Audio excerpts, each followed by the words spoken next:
G'day, ladies and gentlemen, and welcome back to the Predator Podcast to all you smelly pike fishermen out there.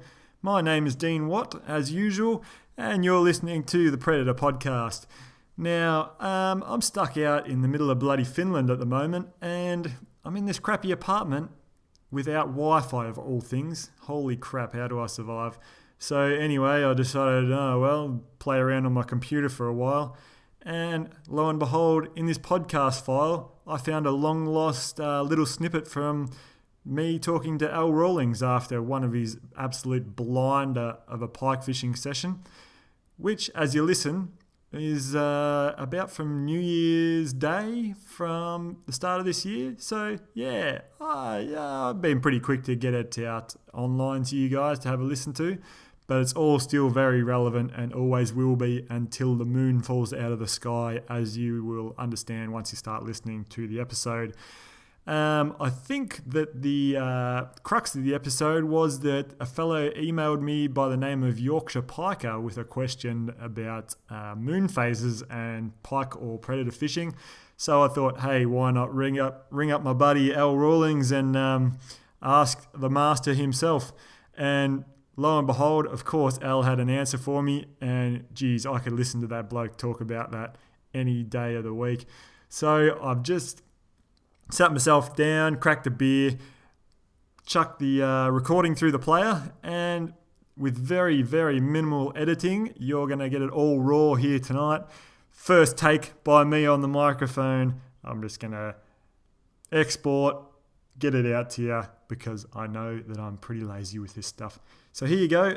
Here's the dulcet tones of Al Rawlings telling us all about catching predators with moon phases in mind. I hope the open river season's treating you all well, and be sure to keep an eye on the podcast for any future interviews, and I will be feeding them to you pretty soon. That's about everything from me, guys. Enjoy it, and I'll catch up with you soon enough. Ta-ta!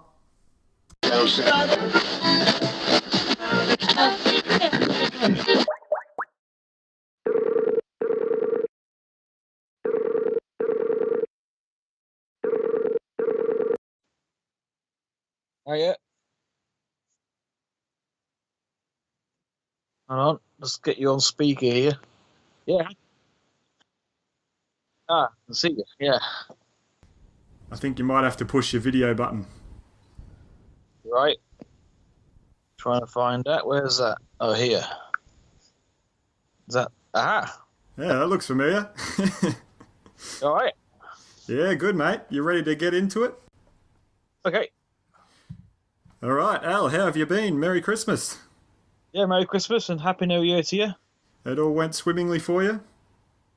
Yeah, quiet, like family-wise and at home. But, the fishing went okay. Yeah, right. It's probably a way to have it nice, quiet Christmas. I've just been winding down today. The last of the relatives sort of took off. But anyway, I was kept pretty busy yesterday looking at your Facebook page. If any listeners out there aren't familiar with this guy, his name's Al Rawlings, and you can go back and listen to episode 2 of the podcast, where you can get the lowdown on Al's incredible life in pike fishing. And of course, the capture of his 500th pike over 20 pounds, which is an incredible feat in itself. But I thought I'd just drop you a line, Al, because your Facebook page was going bananas just because you decided to have a casual little New Year's Eve fishing session. So why don't you just fill us all in on how that went? Well, I saw the cold front coming in. He's studying the weather, and it's very mild southwest winds, and I saw a big change coming to a north wind. Temperature's going to plummet down to 1-2 degrees, sometimes minus as well during the night. And pike always feed. I've always noticed that pike always feed really hard just before the drop of temperature. Yeah. So I wanted to get out. I didn't want to waste the day. I could have had dinner with Mum. I told Mum, I'm sorry, I cannot. You'd have to postpone the dinner. I can't say that I'm going to come to dinner on New Year's Eve or even New Year's Day, because I want to be free to hit the road if I feel the time's right, and that's what happened. Really, because it was windy. Unfortunately, the southwest wind was extremely strong before the cold hit. I couldn't go onto my lock, a big lock. I wanted a fish hotspot. Okay. So I didn't do exactly what I wanted to do. So I was looking for like a plan B, and I was thinking, like, well, the river was calling. I was looking at the conditions of the river. Here in Ireland, we have these Office of Public Works. They do water metering. They have like water meters all over the country in different water systems. All right. And it's all online, and you can actually. It's called waterlevels.ie. If it, get out, but it gives you water temperature, water levels for the day, for the last week, and also the last 5 weeks. Right. So see which way it's going. You can see if by checking the meters on the river or system or locks you're fishing, you can see if it's going up, down. You can have a look at the temperature, whether it's gone up or down. And by this, you can see, you can like compute all this in your head, if you like, and come up with predict it and say, like, I want to be there fishing before this cold comes because everything looks perfect. And that's basically what I did, really. And B. And so you went out, and it looked to me like you were doing a bit of bait fishing. Yeah. Well, I chose bait fishing this time because of the wind. I mean, I really am into lure fishing and trolling lures. I mean, I do all types of fishing, all different types of methods, but I'm into lure fishing quite a lot at the moment. But when it's windy, it's a bugger to troll when it's windy. It's just 2 hours work, and I always think, fishing's all about fun and enjoyment. It's not about hard work and struggling. You should enjoy the day. So yeah, sure. Rather than struggle with the wind, make the wind work for you. So you anchor the boat up and you drift baits using the wind. Rather than working against it, sort of thing. So that's what I did. I went bait fishing on the river. Well, don't keep us in suspense. I've seen all your photos. How about you tell us how you got on? Oh, yeah. Usually the day just got better and better, really. Straight away, I knew I got it soft straight away, though, because I anchored the boat up and there was food fish topping all over the place. And I was thinking, that's a great sign. And then I saw a big. This is before I even got a bait in the water. Then I saw a big swirl, and I thought, well, that's obviously a pike. I just attacked something near the surface, and as soon as I put the first bait out, which was under a drifter, I think it was gone within a couple of minutes. It was gone. That was a 21. And unfortunately for me, you had phone reception, so that was the start of your day, and they kept coming and coming. So what did you end up with? How'd the tally keep ticking over? Yeah, I think that was in the net. The 21 was in the net, and I had a mackerel tail out as well under a float ledger rig, and that went, and that was I think that was £19.4. So when I had 2 fish sitting in the net, I thought I'd get this before something else happens, So I got them photographed and weighed and released, and then I think the next pike was the 2511. It was on the drifter. With a big head on it too. Big head on it, yeah. Typical river fish, like long with a big head sort of thing, yeah. Different to the lockfish. The lockfish are a lot deeper, lots. Yeah, sure. Girthier, but these river fish are a bit more thinner, but longer. But big head. Got to work a bit harder for their food, do they? Probably, yeah. Maybe that's what it is. Yeah, there's always a flow on. Yeah, right. I think after that, I think I had a double or 2. I can't remember now. And then there was a 20-pound 12 ounce as well. It came a bit later on. Smaller fish to follow. And the day just faded out. Really, it just got slower and slower. But the main feeding spell was in the morning, between Yeah. Daybreak to say midday, basically. That was the best time. Yeah. So what did your old mum think of it? Did she think it was worth missing a bit of family time for that? Yeah, well, I've got Mum on Facebook now, so she can follow me. So she knows I'm doing okay, or not. So, yeah, she's okay. She's happy. She's a happy lady, and she knows I'm into my fishing big time, and it's not a problem for her. And we'll have dinner next weekend together. So. Do you ever get her out for a fish? Ever get her out fishing with you? No, she's not really interested. Nah. Yeah, well, it's probably for the best then. Eh? Probably, yeah. I've got her out on the boat. She's been out on the boat for a spin around the Shannon system. Yeah, righto. Oh, good on her. Yeah. Yeah. She enjoyed that. So if anyone else wants to catch up with all your madness, it's legit. It's not bullshit. This guy's caught 500 pike over 20 pounds. If you want to catch up with him on Facebook, just look for Al Rawlings and you'll see non-stop big pike photos. That seems to be a bit of an average day for Al now, catching a couple of 20s. But the second thing I wanted to ask you about, since you're our resident pike expert now, I had a guy contact the Predator Podcast Facebook page, and anyone's free to do it. You can send us in any questions, and if we got someone free, we'll put them to the experts. But I had a question by a fella by the name of Yorkshire Piker, he goes by, and it goes something like, I'd be interested to hear about moon phase theory, either for or against. He's had an interesting experience yesterday regarding his deeper fish finder, which I think is a little fish finder you put on the end of your line and cast it out, and it sends a Wi-Fi signal back to your phone. But he says, I've got an interest in reading from his deeper fish finder, and it said that it'd be the best time to catch fish, and it was virtually spot on. So I'm guessing the fish finder has told him something about his moon phases. I think the anglers used to call it an almanac, and hunters even use it as well. But I'm presuming that's programmed into his little fish finder. But he'd like to hear a bit more on the subject, and if you can enlighten us out about moon phases. I'm sure you've got 20 years worth of knowledge, but for us newbies, let us know. Yeah, it's a subject I've studied for about 18 years now. Got really into it. First started about 1997,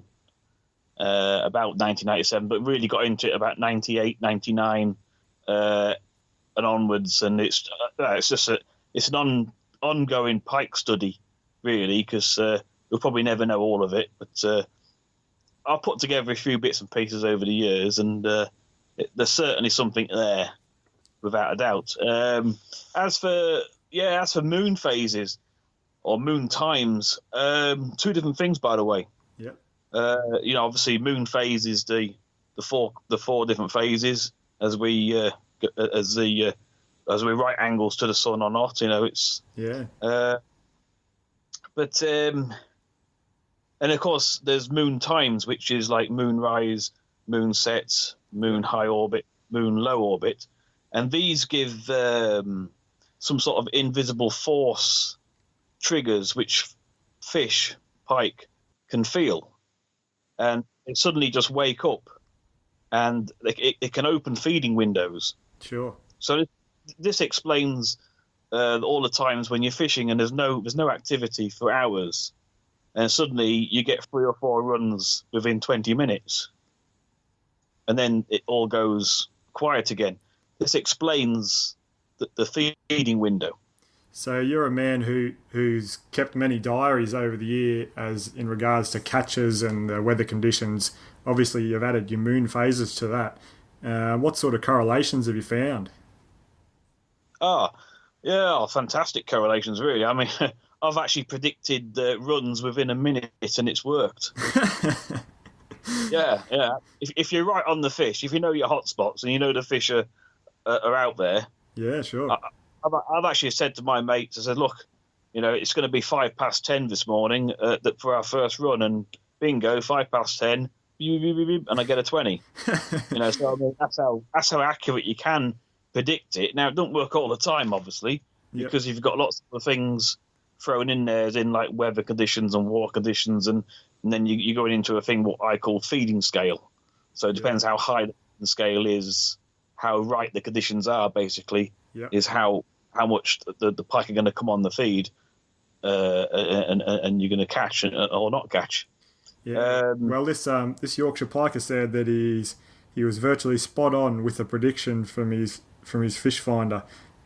He said this experience was yesterday, which I'm guessing was the day before New Year's. I'm not sure what the moon phase would have been. You were out yesterday. Did you take any notice of it, or were you just going for the river level? I think it was new moon on new moon +1. Oh, okay. It's just about a new moon +1, I reckon, which is a good time. Why new moon and full moon and new moon +1? Well, that's +1 day, by the way, and full moon +1 day is good. Is because there's a thing called lunar drag. Okay. Now we're not sure what it is, but there's a few theories out there that it could be the gravitational pull on the oceans of the Earth, and as the tide comes up, if you like, with the gravitational pull, and then everything's rotating, obviously, eventually gets to a certain rotation, it can't hang on to the ocean anymore, and it releases the ocean back down, and then the tide falls. Well, that change is what we call lunar drag. Right. And the pike can feel that too. Yeah, well, when you have your new or full moon, the highest tides are always the day or two after, I'm pretty sure. So, that's correct, yeah. Yeah, right. And even your big locks and things, as well as your rivers, will experience probably an imperceivable amount of, sort of tide, if you know. Yeah, what I mean. but I don't think to do with what the pike feel. I mean, yes, it might. A big lake, a big lock could pull, something, a few millimeters, whatever, maybe a centimeter. I don't know, who knows? But I don't think it's that. I mean, the pike. Personally, I feel that's got nothing to do with the pike suddenly coming on the feed. Yeah, so it's something in the fish. Yeah, it's an invisible force they can feel, which suddenly awakens them, and then they come on the feed, and they all come on at once. So it's not just one fish comes on the feed. Yeah. They sort of all come on the feed in that area. Because it's every area has a different time, because it's like if you think of this when this activity, invisible force happens, it's like a line going around the Earth, and it's a continuous line. It's localized, essentially. So every location will be different timing. So this is why you can say, they came on, just say for an example, 50 miles away, they came on at 10 o'clock in the morning, the pike on a certain lake there. They can come on at 11 o'clock or something, or even a different trigger altogether later on that day on a different lake further away. So, or even, we've even had it on a big lock where one bay would fish in the morning, and then a bay 2 miles away didn't fish on the same time, but it fished in the afternoon. Ah, right. So they can respond to different. This is why no one's really put it together over the years, because it's there's no like black and white, if you know what I mean. It's not a grey area, but it doesn't, that doesn't exist. It does exist without a doubt, 100%. This does exist. Yeah, I've seen it so many times over the years now. You cannot ignore it. Well, there you go. You've heard it from the expert himself. So this Yorkshire piker bloke is not dreaming. And what are your sort of takeaways? You like you were saying, your full moon and new moon and a couple of days extra, or what's your best punt, do you think?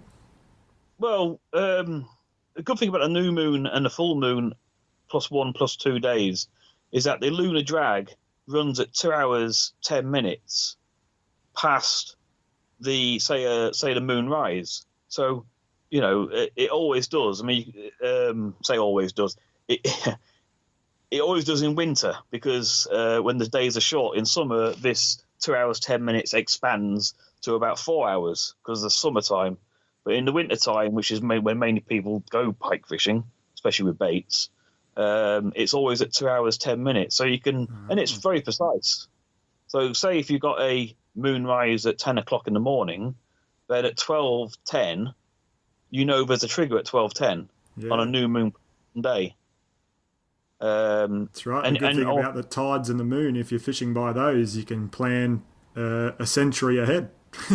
You know what's going to be according to your calendar or your almanac, and plan around it. Yeah, but I mean, what you got to remember is that this is all secondary to conditions and weather. Sure. You know, first of all, you've got to go when you've got a big feeding scale. So, like, the weather's got to be right, or right enough, and the conditions have got to be right, again, right enough, for the feeding scale to be high enough for the pike to actually wake up on these times and do a bit of feeding. And, of course, to make things even more complicated, every bait type and every lure type and every presentation type has its own feeding scale on the day. Well, so you can imagine there's a massive combination which has got to be right enough for you to catch a fish. So, I mean, it boggles my mind that we actually catch anything at all. But obviously, we do actually get it right quite often. But it is a combination of tick, tick, tick, tick, tick. Yes, well, you know, you're going to catch a load of fish, you know, or cross, cross, cross, cross, tick. You're not going to catch much at all. Well, sort of it. Well, there you go, Yorkshire Piker. You're not dreaming. I think the takeaway from that is what you were doing. If it was working, take note. Take note of the moon phase. Take note of the current weather conditions, the barometer, and of course your lure choice. And if you're holding your tongue out of the left or the right side of your mouth, and you should be good to go. I remember I had this handheld GPS unit years ago, and that had a similar type of computer moon almanac program in it as well, and it'll tell you, like, if fishing's good, if fishing's bad, and it'll also tell you the moon rise times and the moon set times, etc., and it'll give you like a percentage of how well you're going to do. Yeah. I remember following that for a while, and it got it fairly right now and again, but it wasn't accurate. You know, I mean, because like I just said, it doesn't happen unless the weather and conditions are right enough. That's right. It's one part of a large puzzle. Yeah, and of course you've got to be on fish to start with, so you can only really do your study, if you're going to do a study, on like a hotspot area or very prolific water where you know you're on, because obviously nothing's going to work if you're not on pike. And the almanac also thinks that it predicts hunting and how good your hunting is, but I have no idea how you're supposed to test that. But we're a fishing show, we're not a hunting show, so we might leave that to the other experts. Well, yeah, I say it's all to do with, like, animals can feel stuff what we can't, and they can probably feel stuff what the fish can. Like they can probably predict cold weather coming and etc., just like the pike can. Yeah, right. Well, well, good on you, Al. Thanks for the update, mate. And I'm sure you've thoroughly answered his question or confused him to hell. But I'm sure we'll get some results off him if he follows through. But anyway, mate, thanks for the update, and we'll get on to you next time. All right, cheers, Dean. Nice one.